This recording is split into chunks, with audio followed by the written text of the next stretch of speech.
Theme बहुत स्पष्ट है। कभी कभी हमारे जीवन में कोई छोटी वस्तु देखने में लगती है, लेकिन उसके महत्व को नहीं हम समझ पाते। देखिए, आप जानते हो कि इसी जीवन में हम लोग मोटा मोटी 2 साल तक मामा और पापा भी नहीं बोल पाते थे। राम और कृष्ण बोलने की तो बात छोड़ दीजिए, एक बार भी कृष्ण और राम नहीं बोल पाते थे। इस जगत में भी आप देखते हैं कि गाय बैल पशु पक्षी ये राम नाम नहीं बोल पाते हैं। केवल बोलने की बात कर रहे हैं, केवल जीभ से स्पर्श कराने की बात कर रहे हैं, भाव की बात नहीं कर रहे। तो इस पे भक्तिम ठाकुर जी भी बड़ा अच्छा कहते हैं कि देखो, वो अपनी जीभ को शिक्षा दे रहे हैं कि हे जीभ, तुम भगवान के नाम को उच्चारण करो, क्योंकि जब मृत्यु हो जाएगी और अग्नि मुख में प्रवेश करेगी, आप जानते हैं ना, मुखाग्नि बोला जाता है, मुख में शरीर को जलाया जाता है, तब तुम्हारे लिए कोई तुम्हारा सामर्थ्य नहीं रहेगा कि तुम नाम उच्चारण कर पाओ। अभी मौका है नाम बोलने का। तो पहली बात अपने जीवन में शिक्षा लेनी चाहिए कि रिकॉर्ड बनाना चाहिए कि मुझे इतना नाम जप करना है। जितना हो सके संख्या का शक्ति होनी चाहिए, संख्या बढ़ानी चाहिए। एक तो सीधी सीधी बात, चाहे भाव हो चाहे ना भाव, उसे को मतलब नहीं, संख्या करनी चाहिए, बहुत बड़ा लाभ है। अब केवल बोलने मात्र का क्या लाभ है, उसका थोड़ा सा अंदाजा आप इस श्लोक से देख सकते हैं। हरि भक्ति विलास में 11.184 में ये पद्म पुराण से उद्धृत किया गया है। विष्णुरेकैक नामापि सर्ववेदाधिकं मतम् तद्रिक् नाम सहस्रेण राम नाम समं स्मृतम्। भगवान विष्णु का एक नाम भी, विष्णुर एकैक नाम अपि सर्व वेदाधिकम मतम, सारे वेदों से भी अधिक है। अब सोचिए, एक बार किसने हरि बोल दिया और व्यक्ति लगा पड़ा है सारे वेद पढ़ने में। आप विचार कीजिए कितनी बड़ी बात बोली जा रही है। पहली बात तो वेद पढ़ना ही कठिन है, समझना कठिन है, और संपूर्ण वेदों को पढ़ना कितनी बड़ी बात है, कितना कठिन कार्य है। और कोई व्यक्ति सारे वेदों को पढ़ रहा है और इधर एक व्यक्ति ने एक बार हरि बोल दिया, तो वो उससे अधिक हरि जो है नाम उससे भारी पड़ रहा है। तो है ना बुद्धिमान व्यक्ति, क्यों वेद को छानेगा, क्यों नहीं भगवान का नाम उच्चारण करेगा। भगवान विष्णु के नाम के बारे में बोले। उसके बाद बोल रहे हैं कि भगवान राम का नाम 1000 बार भगवान विष्णु का नाम लेने के बराबर है। इस शास्त्रों में वर्णन है, आपके सामने श्लोक है। और इसी प्रकार से कहा जाता है कि कृष्ण का नाम 3 बार नाम बोलने के बराबर है। तो आप देख सकते हैं कि हरे कृष्ण मंत्र कितना शक्तिशाली है। कृष्ण का नाम है, राम का नाम है, हरि का नाम है।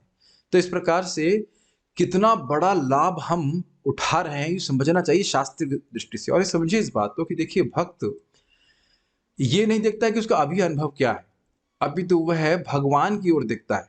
समझ पा रहे हैं? ये तो सत्य है। ये तो आप लोग नहीं कह सकते ना कि आप शरीर हो, आत्मा हो, और आत्मा के रूप में भगवान से संबंध है। वो संबंध भी जागृत नहीं है, इसलिए हम भक्ति के सुख का अनुभव नहीं करते। तो इस बात में और भी थोड़ा समझना होगा। देखिए, जब हम लोग जाप करते हैं, आपने देखा वो कभी कभी जप करना बहुत अच्छा लगता है, कभी कभी नहीं अच्छा लगता है। कभी कभी 16 माला में ही 2-4 माला बहुत अच्छी होती है और नहीं अच्छी होती है। कभी कभी 15 माला एकदम ढील ढाली होती है, 16वीं माला अच्छी हो जाती है। तो ये समझना चाहिए कि हम केवल अपने प्रयास से, केवल केवल अपने प्रयास से, ऐसा नहीं कि हम प्रयास नहीं करें, केवल अपने प्रयास से नाम के सुख को नहीं जीत सकते हैं। ये हरिदास ठाकुर जी बोलते हैं कि जब तक भगवान स्वयं अपने नाम के रूप रस को प्रकाशित नहीं करते हैं, तब तक ऐसा संभव नहीं कि मन अब एकदम कहीं ना जाए। मेरी बात समझ रहे हैं? जैसे जगत में हम लोग को ट्रेनिंग होती है, ये क्रैक करो, एग्जाम क्रैक करो, ये जीतो वो जीतो, उस प्रकार से नाम की कृपा को हम जीतने का प्रयास नहीं कर रहे हैं। हम अपने हृदय को एक नम्र भावना में लाने का प्रयास कर रहे हैं, ताकि नाम की कृपा हम पर बरसे। वैसे नाम उच्चारण हो रहा है तो भगवान की कृपा हो ही रही है, लेकिन मूड क्या है भक्त का कि भगवान कृपा करेंगे तब नाम की महिमा और नाम का रस वह प्रकाशित करेंगे मेरे हृदय में। मैं अपनी क्षमता से इसको मैं प्रकट नहीं करा सकता हूँ। आप इस समझिए इस बात को। ऐसा नहीं कि हम प्रयास नहीं कर रहे, लेकिन केवल प्रयास पे निर्भर नहीं कर रहे हैं। प्रयास कर रहे हैं ताकि भगवान प्रसन्न हो। और कभी कभी भक्तों को लगता है अरे भगवान तो बिल्कुल ध्यान ही नहीं दे रहे हैं। ऐसा नहीं होता है। हमारे हृदय में उत्कंठा बढ़ाने के लिए भगवान कभी कभी हमको रस नहीं देते। तो क्यों नहीं रस देते हैं? देखते हैं कि देखो, अगर मैं इसको रस नहीं दूंगा, आपने देखा है, नींद ना आ रही हो, कुछ ना आ रही हो, फिर भी कुछ रस नहीं होता, सूखा सूखा चलता है। सूखा सूखा भजन भी हो तो भी क्या ये भजन करेगा?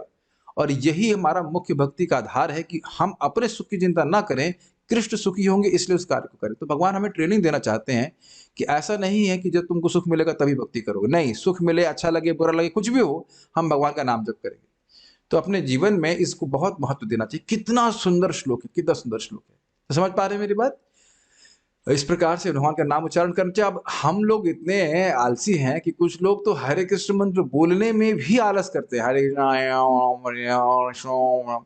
तो प्रभुपाद जी कहते हैं कि कुछ लोग जप करते समय एक हिसिंग साउंड प्रोड्यूस करते हैं, किश किश किश किश किश।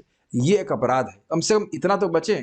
भाई मन को संयमित नहीं कर सकते तो क्या वाणी को भी संयमित नहीं कर सकते? तो वाणी से स्पष्ट हरे कृष्ण मंत्र करना चाहिए। मैं फिर रिपीट कर रहा हूँ, व्यग्रता में जप नहीं करना चाहिए। शांति से बैठकर बढ़िया से पूरे एक एक शब्द को बोलिए। एक एक शब्द का कितना लाभ है, आप मेरी बात समझ रहे हो? एक महामंत्र का कितना लाभ है, इसमें भी एक नाम का कितना लाभ है। तो इसलिए हर नाम को वैल्यू देते हुए बड़ी गंभीरता से स्पष्ट उच्चारण करना चाहिए और सुनने का प्रयास भी करना चाहिए। Thank you all.